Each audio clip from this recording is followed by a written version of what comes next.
Salut à tous et bienvenue sur Casa Milan, défaite 2-0 du Milan ce soir à domicile face à Arsenal, un but de Mkhitaryan à la 15e d'une belle frappe déviée par Bonucci et c'est Ramsey à la 49e qui dribble et crucifie Donnarumma. J'accueille pour en discuter Emilia et Superio, salut à vous. Salut à tous. Oui. Emilia, le chat noir, hein, on le disait en off, bon c'est une équipe anglaise, on sait que tu suis attentivement, que tu suivais attentivement la première ligue, je sais pas si c'est toujours ton dada, mais ce soir, il y a vraiment eu une leçon technique, une leçon de réalisme aussi. En fait, je sais pas si ça parlera à tout le monde, mais moi j'ai eu le sentiment de voir un grand frère jouer avec son petit frère. C'est-à-dire que là on a vu une équipe qui maîtrise, et en face une équipe qui sait pas quoi faire, quoi, qui est perdue dans ce genre d'événement. Moi c'est la première question que j'ai envie de poser, c'est comment a été géré l'événement de la part de tout le staff. Là je parle pas seulement de l'entraîneur et des joueurs, mais également la préparation physique, la préparation mentale. Pour moi personne n'était prêt à jouer ce match. Et après, évidemment, gros déficit d'expérience, mais ça, c'était attendu. Superio, ton avis sur cette déconvenue? Déjà, avant le match, je pense qu'il y avait beaucoup d'optimisme, hein, dû à la forme du Milan et à la méforme d'Arsenal. Mais sur ce match-là, le Milan a manqué de compacité dans le pressing, dans les efforts et dans les appels, et de la verticalité. Et si on regarde bien les statistiques du match, je crois que l'équipe n'a fait qu'un tir cadré par Bonaventura en deuxième mi-temps. Trop peu pour inquiéter une équipe qui était très sûre d'elle techniquement et bien mise en place. Ouais, effectivement. Alors c'est vrai que le Milan était bien revenu ces derniers temps en championnat, mais enfin on avait rencontré la Spal, on avait rencontré Crotone, on avait rencontré, alors certes la Roma, on avait dit que c'était un bon résultat, hein, 2-0 sur le terrain de la Roma, mais là c'est quand même autre chose, c'est un cran au-dessus, et puis c'est surtout une équipe beaucoup plus expérimentée que nous, parce que finalement le Milan est assez jeune, je ne cesse de louer les qualités de la jeunesse, donc c'est pas moi qui vais le regretter. Toutefois, dans ces gros matchs, au coup près, on voit bien qu'il y a quand même une grosse différence, on a vu des joueurs passer totalement à côté, mais collectivement, j'allais dire c'est une équipe jeune parce qu'on a dit suffisamment souvent ici qu'il y avait eu énormément de recrues, qu'il fallait que la sauce prenne. On a vu qu'avec Montella ça n'avait pas pris, qu'avec Gattuso c'était en train un petit peu de se mettre en place.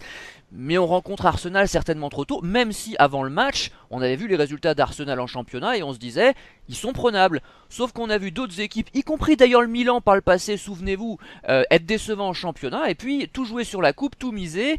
Et c'est peut-être un peu ce qui s'est passé aussi ce soir du côté d'Arsenal, parce que on a vu un Milan en dessous, mais on a vu un Arsenal peut-être un peu au-dessus de ce qu'il fait d'habitude en championnat, Emilia. Clairement, déjà, effectivement. Puis bon, honnêtement, Arsenal, moi, je m'attendais pas à voir un Arsenal à un niveau très faible. Je m'attendais à ce que les joueurs réagissent. Tu perds pas 4 matchs d'affilée. C'était la première fois depuis 96 qu'ils perdaient 4 matchs d'affilée comme ça. Euh, Tu perds pas 4 matchs d'affilée sans que le vestiaire réagisse. Surtout une équipe avec autant d'expérience. Et là, je parle d'expérience pas seulement au niveau des joueurs, mais d'expérience collective. Il faut savoir que les joueurs d'Arsenal, ils jouent ensemble depuis très longtemps. Alors que là, Milan, effectivement, déjà, il y a énormément de joueurs qui découvraient l'Europe, ou qui découvrent l'Europe cette année. Je vais les citer: Donnarumma, Calabria, Romagnoli, Kessié, Souzo et Cutrone au coup d'envoi. Tous découvrent Même Souzo. la saveur. Oui, même Souzo, tous découvrent la saveur des compétitions européennes. Donc forcément, face à une équipe qui joue la Ligue des Champions et donc des compétitions européennes, certains depuis plus de 10 ans ensemble, tu peux pas t'attendre à dominer le match, tu peux pas t'attendre à maîtriser le match. Honnêtement, effectivement, il y avait une part d'espérance parce que t'es supporter, etc. Mais je m'attendais pas à un autre scénario en fait ce soir. Euh, il y a eu le match auquel je m'attendais. Après, ce qui m'inquiète le plus, je dirais, c'est dans l'approche. Vraiment l'approche de l'événement, que ce soit physique ou mental, parce que quand je vois Bonaventura qui dès la 70e commence à secouer la tête à chaque fois qu'il touche un ballon, Kessié qui fait il est passé complètement à côté, donc je peux le dire, qui fait n'importe quoi sur le terrain, Calabria qui est très très juste techniquement, il loupe un nombre de choses qui est absolument hallucinant. Biglia qui a l'air perdu sur le terrain. Alors Pour que moi, lui est expérimenté pour le coup. lui est expérimenté, mais je veux dire, c'est des joueurs qui manquent d'automatisme. Ils jouent ensemble depuis 6 mois, Ah ouais. alors que Non, les c'est autres en vrai. face, ils jouent ensemble depuis des années, 5 voire 10 ans pour certains. Et Donc on a pour vu que moi, les non, mosaïques c'est normal. On a vu que les mosaïques d'individualité avec le PSG il y a 2 jours, eh bien, se faisaient Exactement. éliminer en huitième de finale parce que ce match-là, je l'ai regardé aussi. On n'est pas là pour en parler, hein, mais c'est pour faire le parallèle à un autre niveau, bien C'est un sûr. peu le Hein, même genre de personne. match en fait, c'est pour ça que Oui, tu peux faire un parallèle. même si c'est une autre échelle, mais on parle du principe, on parle pas de la Bien qualité sûr, des équipes, bien bien sûr, entendu, ce évidemment. soir. Contrairement au Real et au PSG, effectivement, il y a quand même quelques crans d'écart, hein, ça va de soi. Mais du principe, c'est vrai, je suis assez d'accord avec toi, Superlio. On a vu quand même en début de match un Milan entré tambour battant, très brouillon, hein, avec énormément de fautes techniques, ça c'est sûr, beaucoup de passes ratées, mais avec un état d'esprit qui était bien là. On s'est pris à rêver parce qu'il y a eu quelques occasions, hein. Il y a Bonaventura à la troisième qui est tout près de reprendre un centre de Souzo. Il y a un pointu de Cutrone juste à côté à la 10e, angle fermé, c'était pas facile. Bon, il y a eu quelques actions comme ça, mais Arsenal en a eu beaucoup plus. Je rappelle qu'ils ont touché le poteau également quand même, hein. Je rappelle que Donnarumma a dû s'employer à plusieurs reprises. Donc ils ont été plus dangereux que nous et surtout plus concrets, plus pragmatiques, plus opportunistes et beaucoup plus efficaces. Et eux rataient beaucoup moins de passes. Et ça s'est vu. Et défensivement, pourtant c'est pas des foudres de guerre, Koscielny et son partenaire. Nos attaquants n'ont pas vu le jour aussi parce qu'ils étaient très très bien en place. Arsène Wenger a réussi à installer un bloc équipe derrière très performant. Oui, et ils ont aussi mieux géré les décalages, hein. Quand tu vois que Milan a eu des moments où ils étaient en surnombre sur le côté gauche, où Çalhanoğlu aurait pu bien combiner et ne l'a pas fait dans tout le match, c'est représentatif de ce que le Milan aurait pu faire pour justement mettre à mal cette défense qui n'est pas forcément la meilleure, mais qui a bien tenu sa route, hein. Koscielny a sorti un gros match. Ouais, c'est certain. On va essayer de trouver quand même côté milanais un top 3. Je sais pas si vous y êtes parvenu. Emilia, as-tu sorti 3 joueurs? Es-tu parvenu à sortir 3 joueurs de ce collectif milanais ce soir? Ça va pas être évident. Donc le premier évident, parce que j'ai beaucoup aimé notamment son entame de match, c'est Cutrone, qui a proposé pas mal de choses, et on a bien vu que lui tout seul avait été plus dangereux que quand on a commencé à faire rentrer Kalinic et André Silva. Et pourtant, quand les deux autres attaquants sont rentrés, Milan avait paradoxalement beaucoup plus la balle. Donc pour moi, c'est déjà très révélateur. Donc je citerai Cutrone, je citerai Souzo aussi, qui quand il était servi, dans de bonnes conditions, ce qui n'arrivait pas souvent, arrivait à proposer des choses intéressantes. Même si j'ai noté un peu de déchets, notamment, je vais me permettre une petite plaisanterie, je sais pas si c'est le fait d'avoir déménagé à Toulouse, mais voir un joueur comme ça, en rouge et noir, se foncer vers la ligne de fond, je me suis dit qu'il voulait mettre en essai. Je sais pas pourquoi, mais voilà. Tu vas au rugby des fois? Bah évidemment. Je sais pas, moi je savais que t'étais basket, mais je savais pas que t'étais rugby. Ah, je suis sport. Sport en général, Mais, même ping-pong ou pétanque. non, ça je joue ça. Je précise que j'adore le tennis de table, hein. C'est un de mes sports favoris et c'est beaucoup plus physique que ce qu'on pourrait imaginer. C'est-à-dire qu'il faut une vivacité, Les appuis. Ah oui, non, le tennis de table quand on joue vraiment bien, j'ai pas la prétention de penser que c'est mon cas, même si je me défends, on peut sortir d'un match très fatigué. Super You, as-tu trouvé des joueurs aussi? Oui, alors en troisième position, je mettrais Romagnoli pour justement le bon abattage défensif, le positionnement et surtout la relance, qui était qualitativement supérieure à celle de Bonucci, qui a raté je ne sais pas combien de transversales et a forcé des passes qui ont souvent atterri dans les pieds adverses. En deuxième position, je mettrais Donnarumma pour les arrêts qui sortent, notamment le face-à-face avec Welbeck, qui était très bien géré. En première position, j'ai bien aimé le match de Ricardo Rodriguez, qui sur le côté a proposé, a tenté et a bien tenu son couloir. Bien, alors pour ma part, numéro 3, Donnarumma. Sur les buts, je suis pas certain qu'on puisse lui reprocher grand chose. La première frappe est déviée. Bon, il se fait dribbler ensuite. Qu'est-ce que vous voulez, l'attaquant joue bien le coup. Il y a une passe de Zil magnifique. Bon, mais sinon, il en a sorti quand même pas mal. Il a été nettement meilleur qu'en début de saison. Ensuite, Romagnoli, parce que. Enfin, Romagnoli, en fait, numéro 1. Je dis une connerie, c'est Cutrone que je mets numéro 2 pour les raisons qu'Emilia a énoncées. Il a pas marqué, c'est vrai. Il n'a pas été servi particulièrement bien non plus. Certains diront. Intéressant. Oui, exactement. Certains diront qu'il aurait pu faire mieux à la 10e minute. Il est à angle fermé sur son mauvais pied, il fait un pointu. Je suis pas certain. Les commentateurs ont dit qu'il aurait dû ouvrir son pied. Honnêtement, ça paraît compliqué. Puis c'est pas encore Batistuta non plus, on va rappeler son âge, hein. Donc je trouve, de toute façon, quoi qu'il arrive, à l'heure actuelle, ces deux concurrents font tellement pas le figure qu'il n'y a même pas de discussion possible. Même les soirs où il marque pas, il est de toute façon performant dans la mesure où il va gêner les défenseurs adverses. Il a un état d'esprit irréprochable. C'est le plus applaudi par le public. Le public ne s'y trompe pas. Et je pense qu'il mérite cette deuxième place, en sachant qu'on parle des moins mauvais, bien sûr. Personne n'a brillé particulièrement ce soir. Et Romagnoli numéro 1, parce que je le répète, le meilleur joueur milanais, il l'a encore montré ce soir. C'est pas un match transcendant non plus, mais il a été juste techniquement. Il a failli perdre un ballon en première mi-temps, mais il s'est rattrapé immédiatement. Donc dans l'ensemble, rien à dire. Enfin, j'ai rien à lui reprocher, hein. Donc voilà. Souzo, j'aurais pu le mettre aussi, mais effectivement, je l'ai trouvé parfois énervant.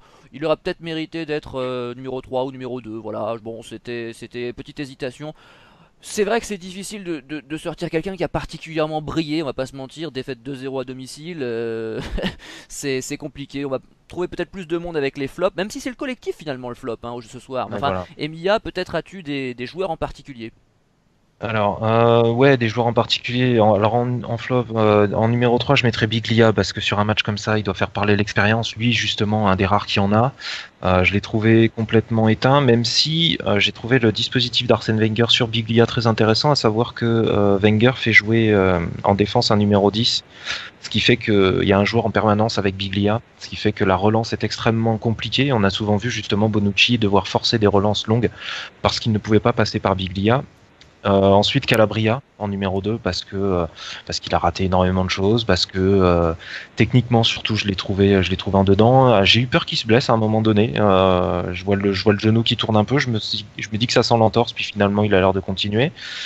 Et donc ouais, en difficulté sur ce match. Et Kessié en numéro 1 évidemment, qui pour moi a été le symbole de l'inefficacité milanaise. On a senti un joueur perdu sur le terrain. Je m'étais noté même, bon, à un moment donné, il perd un ballon, il offre une passe décisive quasiment à Welbeck, hein, Ouais, ouais. et pour moi, à ce moment-là, je me suis noté, il faut le sortir, ce joueur. À ce moment-là, il faut le sortir parce que c'est pas contre lui, c'est pas parce que j'ai une dent contre lui, mais c'est parce que là, il y est plus. C'est parce que là, dans sa tête, il est plus dans son match, et c'est à la limite, c'est presque pour le protéger que j'ai envie de le sortir à ce moment-là. Je lui en veux pas particulièrement. Il rate son match, ça arrive à d'autres joueurs dans d'autres circonstances de rater un match, et j'aime bien les qualités de ce mec, mais là, bon, il est mal servi tactiquement, c'est compliqué pour lui. Il vit un match pas évident, mais pour moi, clairement, bah, faut se rappeler que il jouait uniquement en Serie A jusqu'ici, quoi. C'est un joueur qui a très très peu d'expérience du très haut niveau, et clairement là, ça s'est vu. Après, voilà, c'est un joueur qui, lorsqu'il aura progressé, surtout avec un entraîneur comme Gattuso, j'espère qu'il y aura de la cohérence à ce niveau-là, que Milan va pas appuyer sur le bouton rouge et dégager tout le monde à la fin de la saison. J'espère qu'il y aura une cohérence d'ensemble qui va être maintenue sur plusieurs années pour permettre notamment à un joueur comme Kessié de progresser. Je pense qu'il peut devenir intéressant à l'avenir. Mais là, ce soir, il y était pas.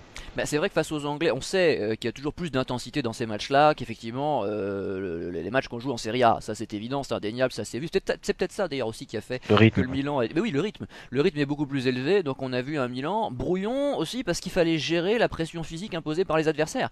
Donc ça s'est joué, et c'est justement dans ce genre de match qu'on attend Kessié, qui est peut-être celui qui a le plus gros volume de jeu dans cette équipe. Hein, physiquement, c'est vrai que c'est un monstre, rien à dire, mais qui techniquement pêche souvent dans le dernier geste, dans la dernière passe, y compris les passes courtes, y compris les passes à 2 mètres que n'importe qui est capable de réussir, et que même Gattuso, qui était pas brillant techniquement, réussissait, si vous voulez.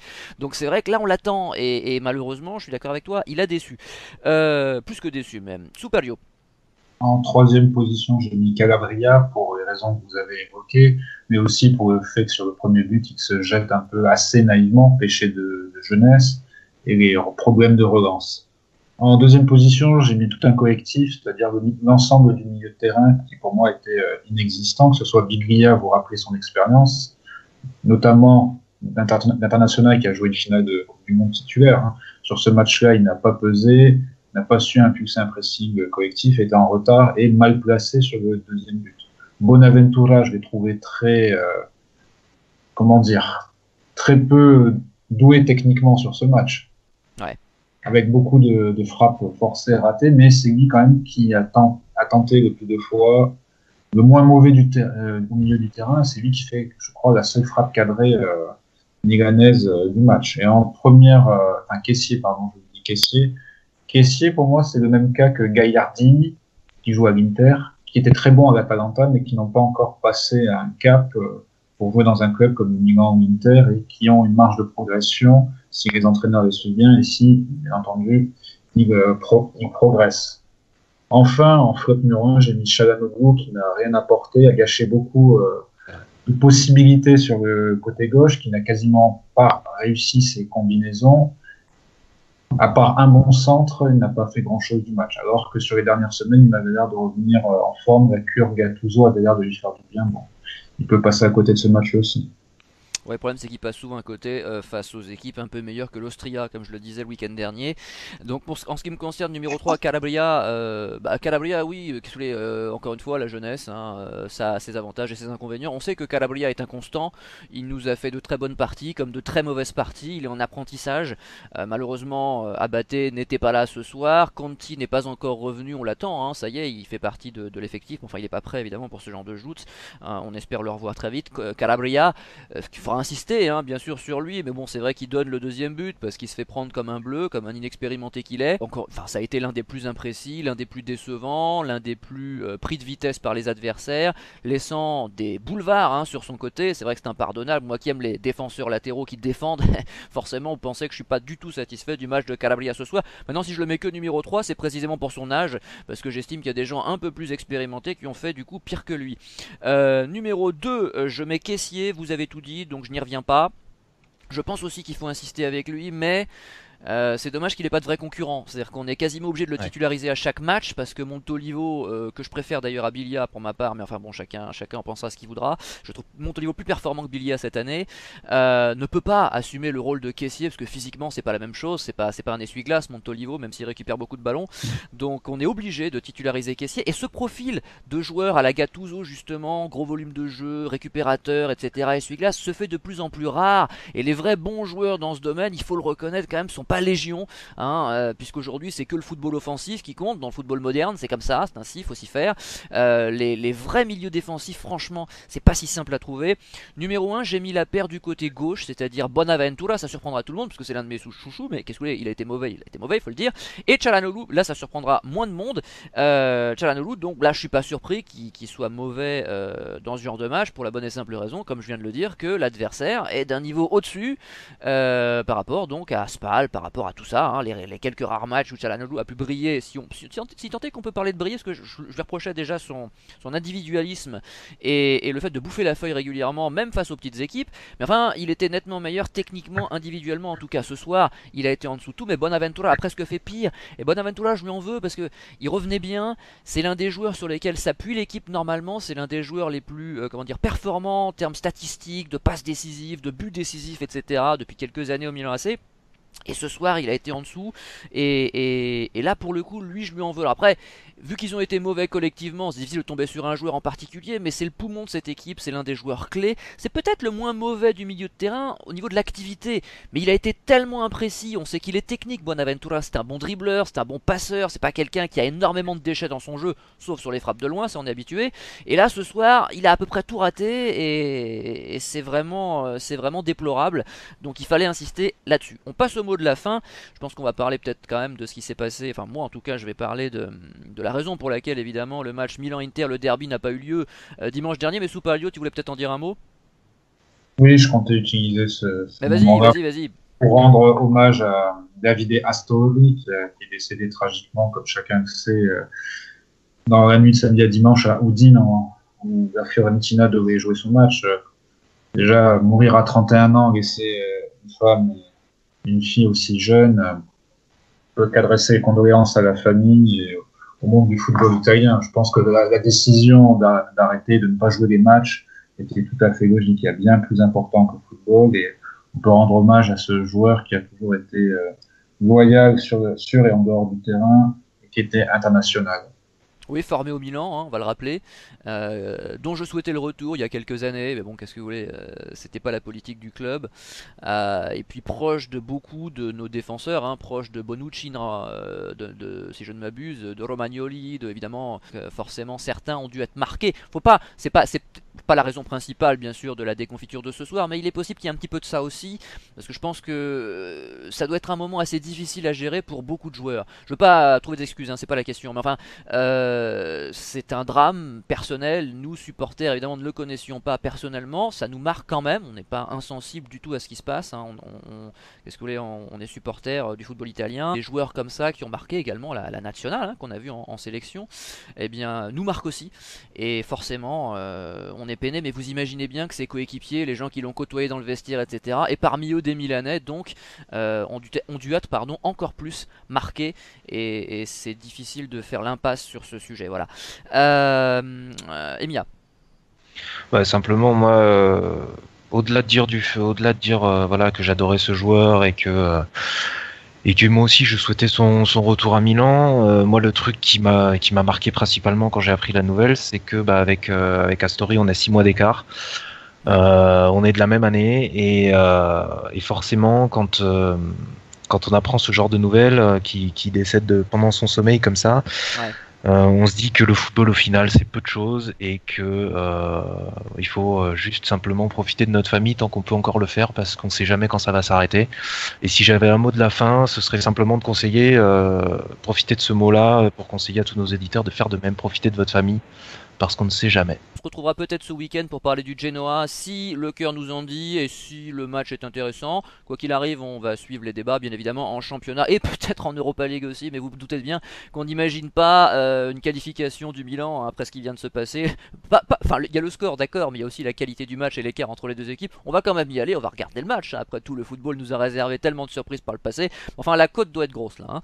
En tout cas, je remercie Emilia et Superlio donc de m'avoir rejoint et puis je souhaite à tous nos auditeurs un excellent week-end. Pour ceux qui sont encore en vacances, profitez-en bien, je crois que vous êtes les derniers. A bientôt, salut! Salut à tous.